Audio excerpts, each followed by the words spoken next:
Okay, so we have covered uh, Europeans going to Africa, talking about why they're going to Africa, right? We've talked about the nationalistic elements to it, make my country big and strong. We've talked about the missionary impulse, the idea that the Europeans have to go in there and Christianize the population, like they did in North and South America. We've talked about the economic competition, how it's getting more intense due to the industrial revolution, and that the desire for new markets and natural resources is a major, major push for Europeans to take over parts of Africa. And there's also the aspect of racism, where the Europeans believe, either through social Darwinism, that they're inherently superior to the Africans, biologically superior to the Africans, or if it's through the white man's burden, in which case they still believe they're superior, but they believe it's their obligation, their job to kind of bring the Africans along as best they can. What we haven't talked about yet is this resistance to European imperialism. And it's one of the things that's so important because you have to understand the Europeans have a compelling argument to be made when they go into Africa. Just it's similar to what they did to the Native Americans in the sense that when they arrive, they can tell the Africans, look at the technology I bring. Look at the sheer fact that I am in Africa as opposed to you being in Europe.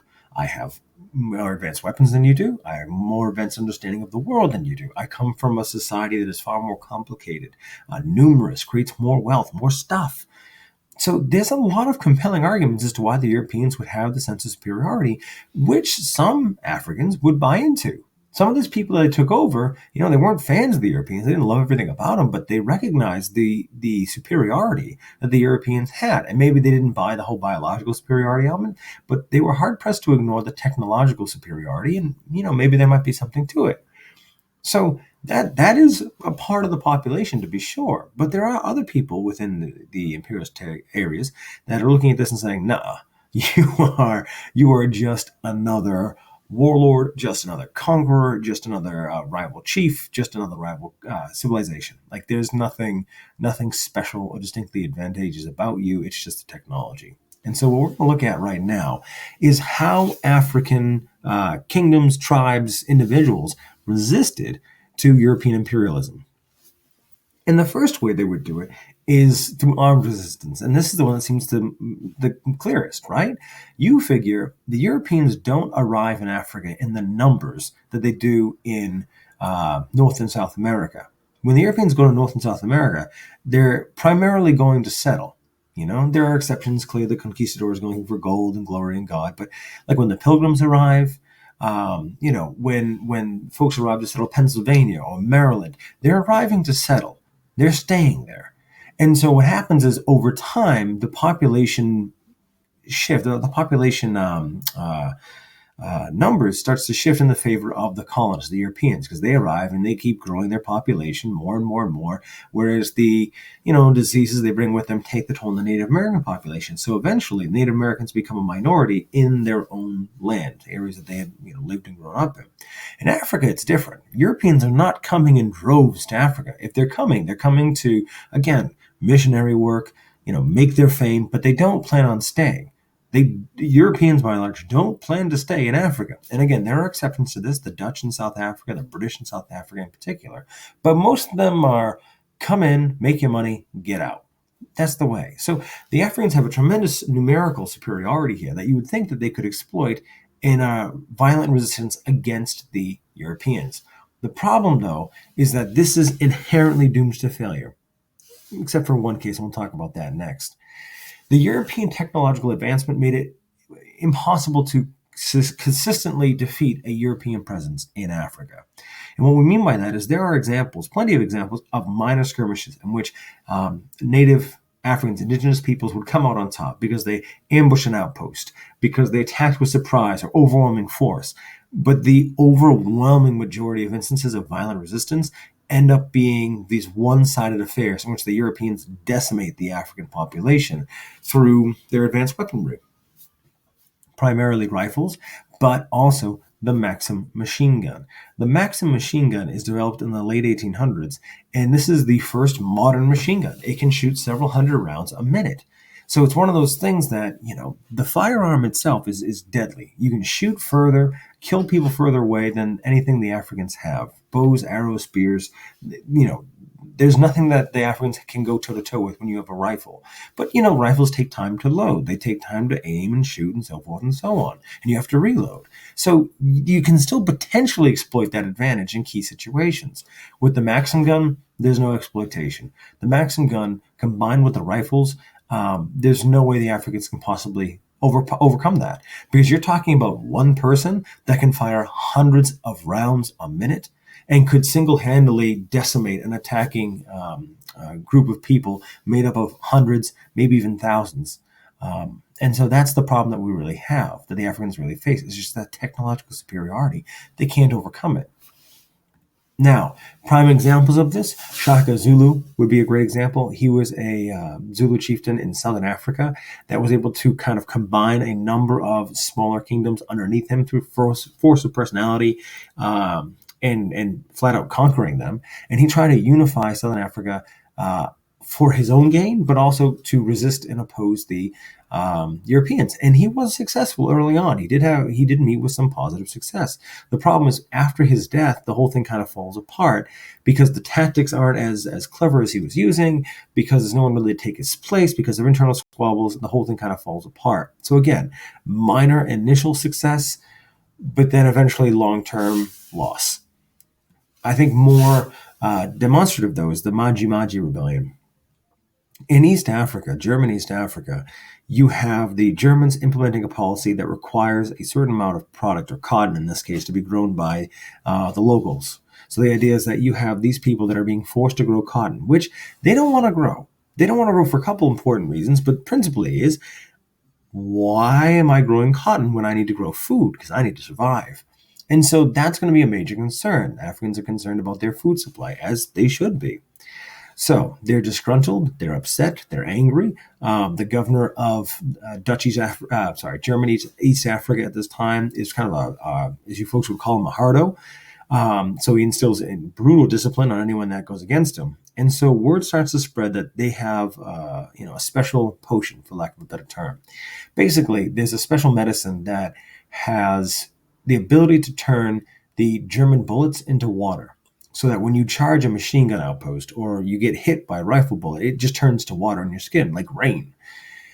And so this story starts to spread. It picks up steam. There's a number of minor successes. The Native Africans kill a number of missionaries. They continue forward. They rout a couple of German outposts, and they keep progressing forward, thinking they're going to gain some tremendous success. They eventually run up against a smaller garrison. There's maybe a couple hundred guys in it, but they're equipped with Maxim machine guns, and they are slaughtered in the thousands. The Africans are slaughtered by the thousands with these machine guns and the rifles. And the concern here is that, one, it demonstrates the difference in cultural belief systems, where you can kind of be convinced that through this, magic water, whatever it is, that you're able to, turn European bullets into water. So that illustrates some cultural differences there. But I would also argue that it definitely shows the desperation that many of the Africans felt. Because listen, the moment that first bullet hits that first African warrior and he goes down, that's it. The game's up. You know it ain't gonna work. It's very clear that this medicine is not working. This potion is not working. And then if you continue the attack, you're going to die. And yet many continue anyway. And in some cases, they get within a few feet of the German outpost. And you have to ask yourself, well, why? Why is that? And my theory, my argument that I would put forth is that, there are some things that whatever the odds are, they might be worth dying for in this instance. And these people are fighting for freedom. They're fighting for their families. They're fighting to get the Germans out of East Africa. They're fighting for their economic liberty because they're being forced to grow cotton. So they're fighting for their very livelihood, as they say. And you know what? It's like New Hampshire's motto, live free or die. And unfortunately, thousands of them did die, potentially tens of thousands. There was no real accurate count. The real problem with the Maji Maji Rebellion, though, is that you have thousands of young men that were just slaughtered by the Germans. And now the Germans are still demanding cotton and demanding that. So what you have here is you have the population of German East Africa that is now still producing cash crops and aren't afforded the opportunity to grow food. And that's the real casualty, is that after the Maji Maji Rebellion, the Germans, through some I don't want to say clever management, but through purposeful management, they are able to starve East Africa, and they're able to starve people into submission. So this rebellion, which kind of festers here and there for a couple more years, they're in essence able to starve the people of East Africa, German East Africa, into submission by forcing them to grow cotton instead of food, by requiring a high amount of cotton from each village or each family, and that forces the native Africans really to give up any hope of restoring their freedom. So you know it's a brutal tactic, but it is effective. It does work. They starve the resisting Africans into submission.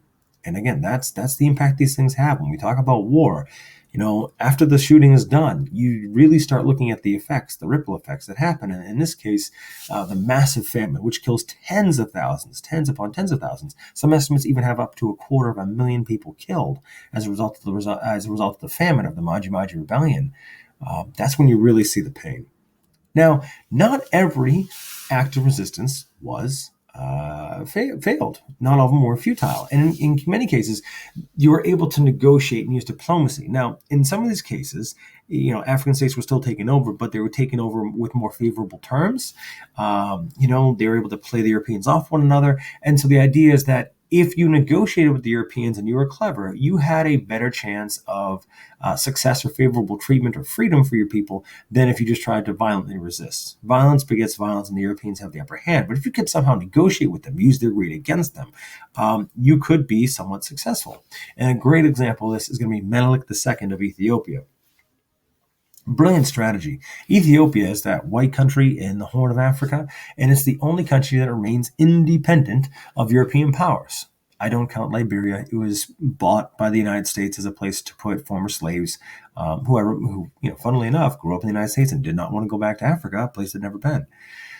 So Ethiopia remains independent. And in short, basically, it's like this. All right, Ethiopia sits between British holdings, French holdings, and Italian holdings. And what Menelik II is able to do is he's able to play these countries off one another. He signals that he's willing to join and be part of the British Empire, and he wants to be part of the British Empire. It's what he's looking forward to. However, he's getting pressured by the French, who might take it over any moment. So he tells the British, get the French off my back and I'll join you. Meanwhile, goes to the French. I want to be part of the French Empire. I'm looking for these positive terms. I can't wait to join, but the Italians are threatening. So you got to get the Italians off. And so the French go and talk to the Italians. Meanwhile, Menelik II talks to the Italians like, I want to join Italy. I want to be part of your growing empire, a great nationalist empire. But you got to get the British off my back. So the Italians talk to the British. The point is, the Brits are talking to the French to the Italians to the British, and they're all arguing with each other about who is going to take Ethiopia. All the while, and this is why I put a little asterisk next to violent resistance, Ethiopia, led by Menelik II, is stockpiling modern weaponry. They're stockpiling European-built rifles, breech-loading rifles, modern weapons, the best modern weapons they get their hands on, because they realize eventually the Europeans will find out the jig is up. And that's what ends up happening. The Italians finally, they realize what's going on with the British and the French. They lay claim to it, and they start to invade. But the Ethiopians, Abyssinians at the time, are able to defeat the Italians because they have modern weaponry. And it is the largest defeat of a European army at the hands of a native African army. And again, it's done because of just the weaponry. That's it.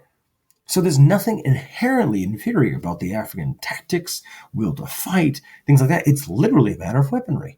When the Ethiopians had weapons that were on par with the Europeans, they were able to absolutely rout them, absolutely destroy them. Which does beg the question, who is selling weapons to Ethiopians? Because it's not the British, it's not the French, it's not the Italians. Like, who would be doing that? And if you look at this, you can probably figure out who. Like, looking at this map of Africa, who has absolutely not a darn thing to gain or to lose, really? It's a no-brainer. Who can sell who can sell the Ethiopians guns without any real repercussions, without it blowing back on them? And it's really the one country that has no serious investment in Ethiopia or Africa in general. That's the Russians. The Russians sell Ethiopia weapons, and the Germans do too, a little bit, but you can see they don't really, as we saw with Bismarck's quote, they don't care too much about imperialism in Africa, and they're willing to sell the Ethiopians weapons because as far as they're concerned, who cares if Ethiopia battles the Italians, the French, and the British? It's not our interest. We don't care. And that's how you have the Ethiopians able to procure the guns and actually resist. Now let's take a look at that battle in particular, battle in which Ethiopia is able to defeat the Italians on March 1st, 1896. So we know Ethiopia is in Africa, and we know that the Italians are looking for a colony. All right, Ethiopia's Emperor Menes II is able to play those European powers off one another while he stockpiles modern European weaponry. And we know that Ethiopia defeats Italy at the Battle of Adwa. All right, and Italy, humiliated, backs out, and Ethiopia is able to retain their independence until the 1930s when the Italians come back and get kind of revenge. Now, this painting here of the Battle of Adwa, which was painted by an unknown Ethiopian artist, kind of displays the battle. And you can kind of see weapons on both sides, modern weaponry on both sides. Not to mention, you have this kind of like medieval Christian overtones to it. Well, there's a reason for that. Ethiopia is a largely Christian kingdom. So you kind of have those kind of that vibe to it, if that makes sense. All right. So what your job today is you're going to, after watching this, you're going to compare accounts of the battle between, American textbooks, Italian textbooks, and some Ethiopian sources as well, and see if we can note the differences. So that's it for African resistance. There's plenty more examples of African resistance, whether it be the Boers, who are the Dutch that lived in South Africa resisting against the British, or the Zulus. There's plenty of other examples of resistance, but those are the ones we have to highlight because, as always, and with everything, we never seem to have enough time. If you have any questions, as always, feel free to email me.